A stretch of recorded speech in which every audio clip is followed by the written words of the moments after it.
Hello and welcome to Episode 1 of Battlefield Next. My name is Major J.J. Wellemeyer. Before we get started with this episode, just some housekeeping. First, the views expressed on the podcast are those of the participants and do not necessarily represent those of the Judge Advocate General's Legal Center and School, the Army, the Department of Defense, or any other agency of the U.S. government. On today's podcast, we have an interview with General Joseph Votel. General Votel is recently retired from the United States Army after a 39-year career. The last position he held was as the commander of U.S. Central Command from March 2016 to March 2019. For more information on his numerous command positions, please take a look at the show notes.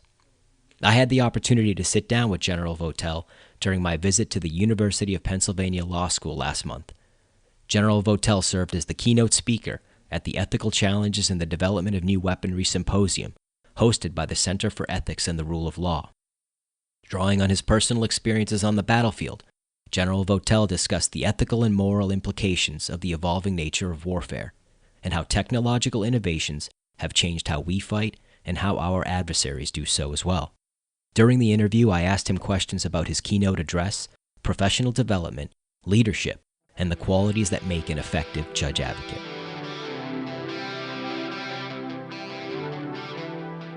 During your remarks earlier today, you talked about the impact that technology can have on operations and strategies. Specifically, you said it can impact towards the application of military ethics to the law of armed conflict. And my question is, what can a JAG officer do to maybe lessen that learning curve going forward, given what you said? Yeah, I think the most important thing and the most successful JAG officers that I've seen have been ones that have been integrated into the planning and operations of the organizations in which they're serving. And it's not enough for them to stay in the office and just provide legal opinions. They have to get out and look at what the force is doing, what the unit is doing, and try to understand that.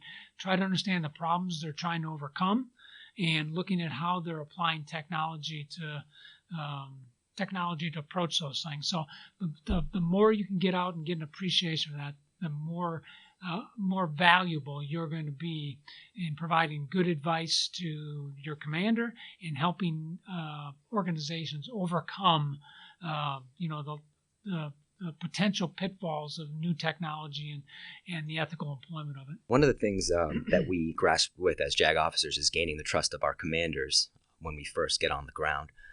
What are some practices that judge advocates can use to maybe gain the commander's trust early so that they can be more effective going forward? Well, I think one of the, obviously one of the key things, this kind of goes back to the last question there, is being integrated into the staff and into the organization and being seen as a valued part of the planning processes that organizations go through. The most successful JAGs that I've seen have been officers that have been able to get in and provide advice early in the process and be viewed as value added by the staff or by the subordinate organizations, being focused on trying to help them get to yes, if you will, in terms of things we're doing, but also being very clear and direct in the advice that they're giving. So I think that's the first thing you do is kind of build trust within the organization, be a valuable team member. That's most important. And then I think is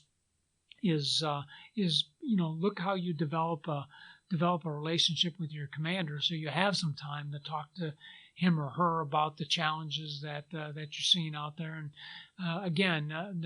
one of the most effective techniques that I think I had was bringing my JAG in on a regular basis and giving him an opportunity to kind of talk with me about the things that he was seeing out there, and then for me to kind of come back on it. So there's got to be communication and dialogue back and forth with that, and to me those are the most important things. So get integrated in the organization, be seen as value added, and then build this credible communication link to your commander. Another thing you mentioned during your remarks, if I would paraphrase, it's not just what we do, it's how we do it. You mentioned that as the big takeaway, if the audience was to take away something from what you were presenting. Where did that fit in your leadership philosophy, and then how did that fit in with your interactions with the JAG officer? Well, I think we always have to recognize that a failure in standards, a failure in values wouldn't just hurt us individually or hurt the organization. It could hurt the nation. And that's kind of how you have to, I think about this. That the ramifications of bad, poor judgment, bad decisions, can have very far-reaching effects, and so you have to think through that. What really provides us our as Americans, our ability to be influential and be the leader, I think, has always been our adherence to values and to upholding a moral code here. That there are some things we don't do. We just don't do as Americans. That's not the way we are. That's not the type of people we are, and that is, I think, incredibly valuable to us. We have to recognize that. And that's why I say it's how we do things is as important, and perhaps more important, than things we actually do. The JAG officer, helps, particularly in lower level organizations, helps with, kind of the ethical thinking of the organization. It starts with simple things like making sure that people understand the rules of engagement and why we have the certain rules in place, and it helps with it helps by promoting discussions of the law of armed conflict and things we're doing.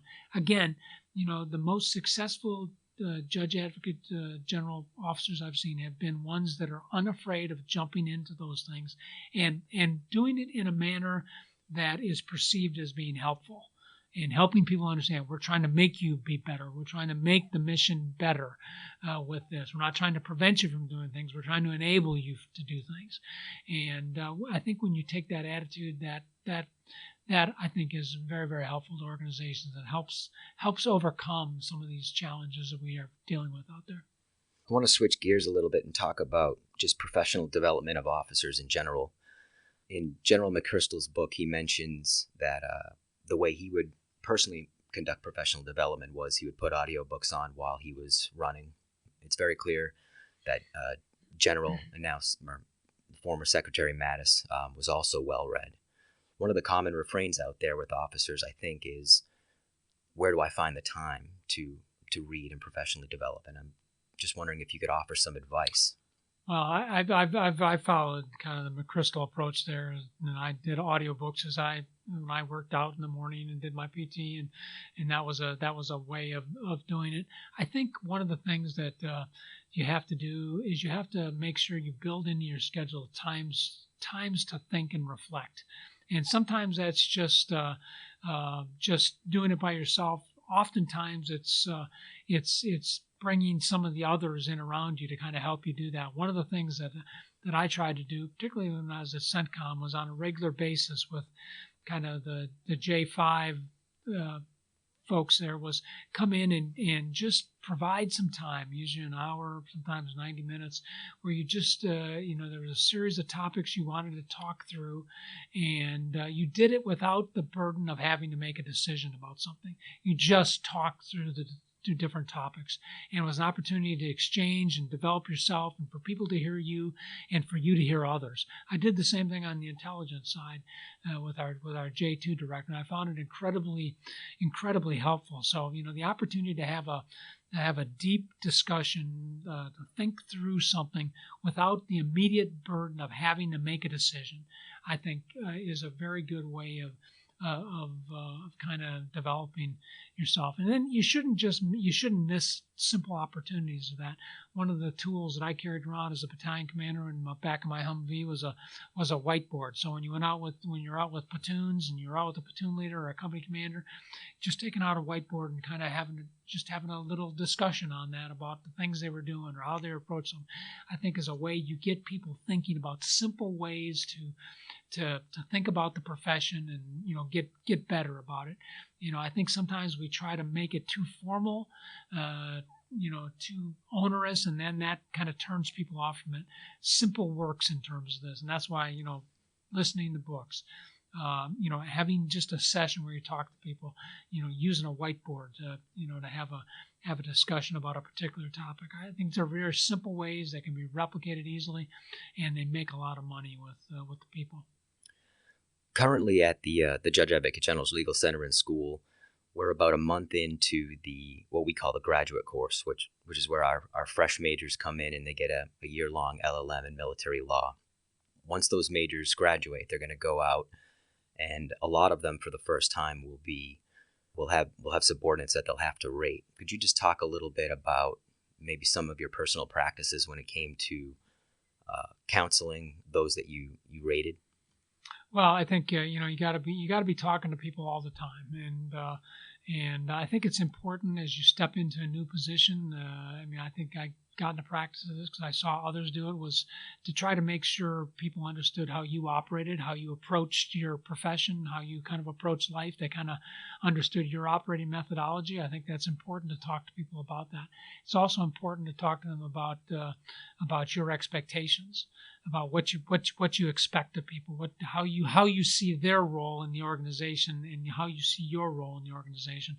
These are, I think, are really important steps to take up front. They kind of begin to create an environment where there can be discussion back and forth. And then you've got to have a way of continuing to talk to people through formal counseling sessions or informal counseling sessions, going and doing PT with somebody. Again, keeping it simple works. Sometimes we try to make it too onerous, too formalized, then it becomes too difficult to manage. But go do PT with somebody, and it gives you a chance to talk on while you're warming up or while you're cooling down, or maybe while you're going for a run or doing something. There's an opportunity to talk there, and you can begin to talk about what's on their mind and what's on yours. So I think trying to keep it simple, but trying to keep a level of continuity of communication, I think, is really important. The other group of individuals that's currently at the legal center and school is a brand new crop of officer basic course judge advocates. A majority of those individuals are direct commissionees, which means that about a month and a half ago they were law students who passed the bar, and now suddenly they're wearing first lieutenant rank and will shortly be wearing captain's rank. You already talked a little bit about what makes an effective judge advocate, but what advice would you have for individuals in that position who are new at the company grade level and will be learning the Army language as well? I think it's the same challenge that new lieutenants have when they go out and take over their platoons. You have to listen. You have to listen to your leaders out there, whether they're squad leaders or platoon sergeant, people that know your company commander. Listen, understand what they're telling you, and then before you start responding and trying to be a leader yourself. General McChrystal, I think, in his book talked about this, about listen, understand, and then you can begin to lead people as you move forward. And I think that's a really important point. When a new officer shows up in an organization, whether they're a JAG or a lieutenant or a platoon leader or something like that, the unit wants them to be successful. They're not trying to prevent you from being so. They want you to be successful. You represent their organization. You're going to be their leader, so they want to help you. And so you have to look at it in that way, and don't hesitate to seek the input of your subordinates. If you don't understand something, ask. Try to clarify it in your own mind. Don't let something go without trying to understand it. But it really is about listening, understanding, and then moving out and becoming a leader.